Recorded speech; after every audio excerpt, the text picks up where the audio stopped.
Business start करने के लिए जो फाइनेंस की जरूरत है, जो कैपिटल होना चाहिए, वो कहाँ से आएगा? देखिए, बहुत बड़ी प्रॉब्लम है हमारे यूथ के साथ। मेरा ये जो इंशाल्लाह ये जो हमारी सीरीज है, हम कोशिश करेंगे कि हम एक तरफ तो यूथ को टारगेट करें। हमारा जो एक मोटिवेशनल बात होगी, एक टॉक जो है मोटिवेशनल, थोड़ी सी हम इसको करने की कोशिश करेंगे कि जिससे यूथ थोड़ा सा इंस्पायर हो सके।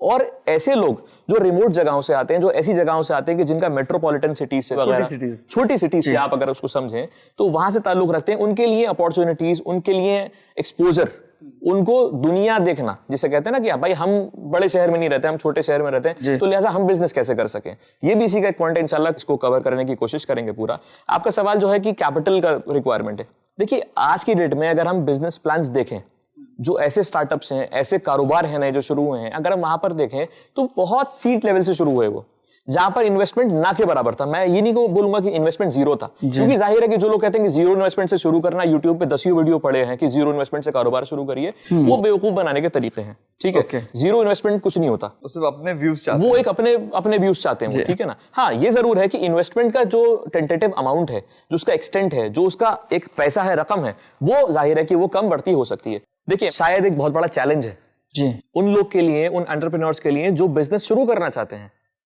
मेरे पास बहुत सारे ऐसे लोग आते हैं कि बहुत अच्छे अच्छे बिजनेस आइडियाज हैं खालिद भाई, मैं आपको जो बताऊं, और यकीन मानिए उनमें बहुत पोटेंशियल है। लैक कहां करते हैं, मात कहां खाते हैं, वो प्रॉब्लम है पैसा। बहुत सारे हमने सुने हैं और देखा भी होगा पोस्टर्स अखबार वगैरह में, मैगजीन में। आजकल इंटरनेट का जमाना है तो यूट्यूब पे भी बहुत सारे वीडियोस आपको मिल जाएंगे अगर आप सर्च करेंगे, कि जो कहते हैं कि हम जीरो इन्वेस्टमेंट पे बिजनेस शुरू कराएंगे। ठीक है, वो कहीं ना कहीं फ्रॉड है। ठीक है, जीरो इन्वेस्टमेंट कुछ नहीं होता, जीरो इन्वेस्टमेंट कुछ नहीं होता।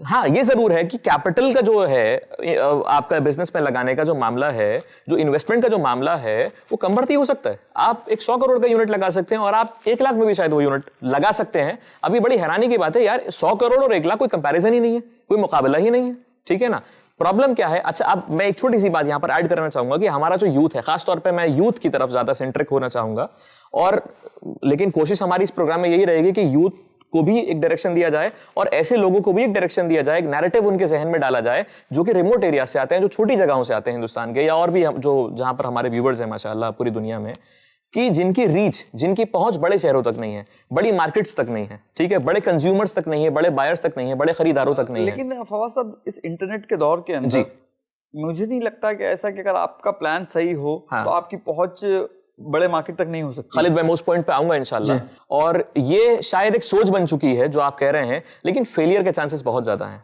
ओके, फेलियर के चांसेस बहुत। आप अगर कभी देखेंगे किसी भी खिलाड़ी को, ठीक है ना, वो शायद ये सोचता है कि उसे वो चीज बहुत अच्छी आती है, लेकिन जब तक उसे ट्रेनिंग नहीं मिली, जब तक उसने उस चीज को लर्न नहीं करा, समझा नहीं, अंडरस्टैंड नहीं करा उसको, और वो बगैर सोचे समझे उस चीज में कूद गया, तो जाहिर है कि फेलियर का रेट 90% से 95% हो जाता है। जी, मैं बात जो कर रहा था, मैं कर रहा था यूथ की बात। ठीक है, तो हमारा जो इरादा है वो दोनों तबकों को लेकर चलने का है, यूथ को भी और ऐसे लोगों को भी जो बहुत रिमोट एरिया से आते हैं, जो बहुत छोटी जगहों से आते हैं। अब वो 21, 22, 23, 24 साल का लड़का हुआ, ठीक है ना, या स्टूडेंट रहा, वो कॉलेज से फारिग हुआ, उसने बैचलर्स की डिग्री कर ली या मास्टर्स की डिग्री कर ली, एमबीए कर लिया, वगैरह वगैरह, जो भी हमारे बिजनेस के कोर्सेज हैं जो चलते हैं, डिग्री कोर्सेज, वो कर लिया। अब उसकी पहली सोच ये रहती है कि मैं जॉब करूंगा। ठीक है, डेफिनेटली जब आदमी कॉलेज में जाता है और फिर उसके बाद में फारिग होता है और मास्टर्स करता है किसी चीज में, तो उसका एक सोच, जहन बना हुआ है लोगों का कि इतनी पढ़ाई करने के बाद में मुझे तो नौकरी करनी है। क्यों? Safer side. दूसरा पहलू, कारोबार कैसे शुरू कर सकता हूं, मेरे वालिद के पास तो पैसा नहीं है जी, मुझे तो कारोबार शुरू करने के लिए पैसा चाहिए जी। कुछ साल जॉब करूंगा, कैपिटल इकट्ठी करूंगा, अपना पैसा इकट्ठा करूंगा और अपना कारोबार शुरू करूंगा। मैं कहता हूं, क्या चांस है वो कारोबार जो आप 5 साल बाद, 10 साल बाद शुरू करेंगे, सक्सेस हो जाएगा, कामयाब हो जाएगा? कोई प्रोबेबिलिटी, कोई चांस कुछ है? कुछ आपने बैक ऑफ द माइंड सोचा कि मेरा रास्ता ये है, मुझे इस तरीके से चलना है, मुझे ये यहां से सोर्सिंग करनी है, यहां से माल खरीदना है, यहां पर ट्रेडिंग करनी है, यहां पर माल बेचना है? सवाल कैपिटल का है, ठीक है ना। अब इशू क्या है? आप मिसाल ले लीजिए एक बॉटल की, पानी की बॉटल की, ठीक है ना, फिल्टर्ड बॉटल आती है, ठीक है। उसके लिए अगर आप कहीं पर जाएंगे और आप मार्केट रिसर्च करेंगे, बिजनेस स्टडीज की रिसर्च करेंगे, तो आपको पता चलेगा कि शायद 50 लाख से 1 करोड़ रुपए तक एक अच्छा प्लांट आप लगा सकते हैं, और एक आम इंसान के पास इतना पैसा, एक्स्ट्रा पैसा बिजनेस पे लगाने के लिए नहीं है। लिहाजा अगर उसके पास कुछ बहुत अच्छा प्लान है कि मैं मिनरल वाटर को फ्लेवर्ड करके दे दूं, एक छोटा सी मैं आपको बात बता रहा हूं कि मार्केट में अगर उसका टेस्ट चल जाए और मेरा प्रोडक्ट मार्केट में बूम अप कर जाए, चल जाए, तो उसकी सक्सेस की रेट ज्यादा होगी। लेकिन वो लैक कहां कर रहा है? वो एंटर क्यों नहीं कर पा रहा मार्केट में, वो बिजनेस में एंटर क्यों नहीं कर पा रहा? Because of lack of capital, पैसे की कमी है। आजकल आपने एक टर्म अगर सुना हो, आउटसोर्सिंग। आउटसोर्सिंग की मुराद ये है कि प्रोडक्ट कोई और बनाता है और ब्रांडिंग आपकी होती है। अगर आप अपना प्लांट लगाने की कोशिश करेंगे किसी भी चीज की, मैं जैसे बॉटल का एग्जांपल दे रहा हूं, बॉटल की मिसाल दे रहा हूं, अगर अपना बॉटल वाटर का आप प्लांट लगाने की कोशिश करेंगे, जो पानी की बोतल है उसका प्लांट लगाने की कोशिश करेंगे, शायद 1 से 2 करोड़ रुपए आपके लग जाए इन्वेस्टमेंट के तौर पे, और उतना ही पैसा आपको सर्कुलेशन में चाहिए, घुमाने के लिए चाहिए अपने बिजनेस का पहिया, टर्नओवर जिसको कहते हैं, टर्नओवर घुमाने के लिए आपको चाहिए, वर्किंग कैपिटल चाहिए। लेकिन अगर मैं आपसे यही बात कहूं कि आप किसी ऐसी इंडस्ट्री को ढूंढिए, किसी ऐसी फैक्ट्री को ढूंढिए जो ऑलरेडी इस फील्ड में हो और कुछ इंप्रोवाइजेशन के साथ वो आपका ब्रांड लगाने की कोशिश कर दे, आपकी उससे स्ट्रैटेजी बन जाए, आपके उससे एग्रीमेंट बन जाए, तो वो जो काम 1 से 2 करोड़ रुपए में होने का था शायद वो 1 लाख में हो जाएगा।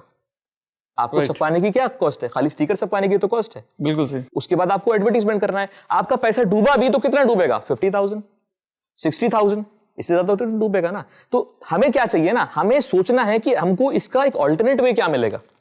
एक रास्ता तो है, ठीक है, मुझे मेरे पास 2 करोड़ रुपए एक्सेस पड़े हैं और मुझे एक नया इन्वेस्टमेंट करना है, जाहिर है 2 करोड़ रुपए मुझे कारोबार चलाने के लिए भी चाहिए। कितना हो गया? 2 + 2 4, 4 करोड़ चाहिए। किसके पास 4 करोड़ होंगे? एक फैक्ट्री बनाने के लिए, फिर फैक्ट्री में कंप्लायंस है, लीगल है, टैक्सेशन है, सीए को पकड़ो, वकील को पकड़ो, इसको पकड़ो, उसको पकड़ो, स्टाफ रखो। मैं पागल हो जाऊंगा, कोई भी आदमी पागल हो जाएगा, लगा नहीं पाएगा। लेकिन वही चीज अगर आप एक छोटे स्केल से शुरू करें, मैं बहुत सारे ऐसे एग्जाम्पल दूंगा इंशाल्लाह, जो स्टार्टअप्स हैं जो कामयाब हो गए, छोटे स्केल से शुरू करें, अपने शहर में, अपनी मार्केट में अगर उसको लाने की कोशिश करें और फ्री सैंपल शुरू में देने की कोशिश करें, अपना ब्रांड लगा के, प्रोडक्ट बना वहां पर, बॉटलिंग हुई कहीं और, ब्रांड आपका लग गया, और दिस इज ओके, ठीक है, जेन्युइन बात है कि आपने उससे एग्रीमेंट कर लिया, कॉन्ट्रैक्ट कर लिया, कुछ साल की ब्रांडिंग आपने ले ली, ठीक है ना, तो जो काम आपका 2 करोड़ से 4 करोड़ में होने का था, शायद आप 50,000 से 1 लाख तक हो जाएगा। मैं समझता हूं कि ये शायद ये चीज को थोड़ा क्लियर कर पाएंगे इंशाल्लाह।